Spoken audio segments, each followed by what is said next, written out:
বৃষ্টি ওয়েদার, অনেক কিছু খাওয়ার মন চাইছিল। তা হঠাৎ দাদা মাংস নিয়ে এসছে, বলছে বিকালে বসে পকোড়া করা হবে। তো দাদার আইডিয়া, আমারও খেতে খুব ইচ্ছা করছিল। তো ও বসে বসে পাশে বলে দিচ্ছিল, আর আমি সব রকম সাজিয়ে মাখাতে স্টার্ট করছি। কারণ ও বলল আমি আজ করব না, তুই কর।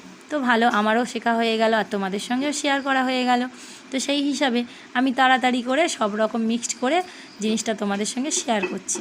তো দেখতে থাকো, ভালো লাগলে অন্তত এই বন্ধুটাকে একটা ছোট্ট করে লাইক আর কমেন্ট করে দিও, কারণ তোমাদের সঙ্গে শেয়ার করেছি তোমাদের ভালোবাসা পাবো বলে। তো দেখো, খানিকক্ষণ মাখিয়ে রেখে চাপা দিয়ে রেখেছিলাম, আবার সেটাকে খুলে ভাজার জন্য রেডি করছিলাম। তো দেখো, ভাজাটা হয়ে এসছে, হালকা করে ভেজে নিয়েছি, কারণ মাংসটা আগে থেকেই একটু নরম মাংস, নিট মাংস হালকা ভাজলে তবে খেতে টেস্ট হবে বলে হালকা করেই ভেজে নিয়েছি। তো তোমরাই বলো বন্ধুরা কেমন ভেজেছি, কারণ প্রথম ভাজলাম, কোনো দিন করিনি পকোড়া। তো প্লেটটা সাজিয়ে তোমাদের সঙ্গে সার্ভ করলাম।